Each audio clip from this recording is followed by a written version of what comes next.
role of education in helping people understand, young people understand why it is necessary to have abolition of nuclear weapons. Okay, so the nuclear, in order to accomplish nuclear disarmament, the abolition of nuclear weapons, it takes a really long time. So we really need to make sure that next generation have a strong commitment to work on this. And sustainability of education is one of the key elements to accomplish nuclear abolition. And also, in order to accomplish nuclear disarmament, of course, policymakers and national leaders, those people are also very important players. But education, it really touched the people's heart, and it really affected people's mentality and mindset.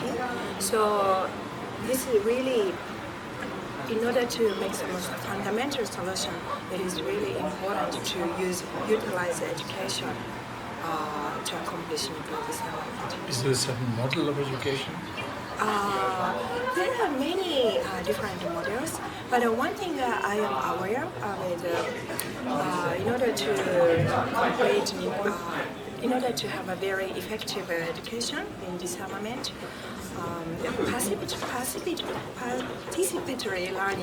participatory learning is very effective. So, for example, the Middlebury Institute at Monterey, our center is a specialized program and a master's degree in Nonproliferation and Terrorism Studies. And one of the most popular courses is an arms control simulation. This course is taught by Dr. William Potter. He's founding director of the Center for Nonproliferation Studies, where I work. So this is a very famous participatory learning process. So this is a simulation. So student is going to play a country's role and play a role of a delegation and negotiate some disarmament treaties or NPT review process throughout the semester. So by doing so, students can really think about what other people thinking about disarmament, non-proliferation issues.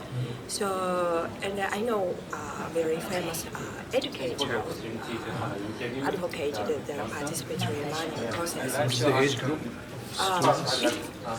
At our school, as a graduate student, so graduate students. But this, of course, can be applied to any age, any grade. So. Some people think that non-proliferation and disarmament education might be very difficult for example, high school students or elementary school students, but I really don't think so. This is something that everybody needs to learn in a different way.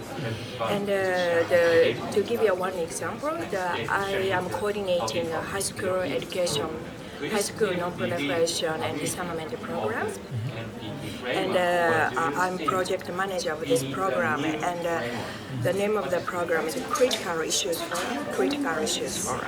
So the reason why we call this Critical Issues Forum is that we really encourage students to think critically the non-proliferation and disarmament issues.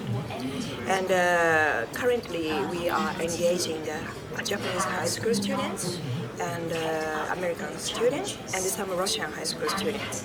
Yeah, and they are very young, of course, young high school students, and some people really believe high school students is too difficult. However, I witnessed that they are so creative and they really studied very seriously.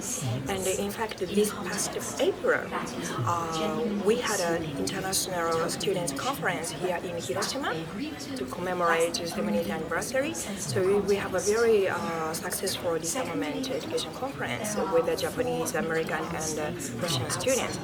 And the topic was humanitarian impact of nuclear weapons. And they studied many aspects of nuclear weapons, and many of the students came up with their own solution. What's the best way to approach the world free of nuclear weapons? And that kind of creativity is something lacking in the adult because when you age, people become very realistic. Yeah, but these high schools, I really truly believe high school is a really good age to study this issue. Well, thanks a lot. Oh, thank you so much for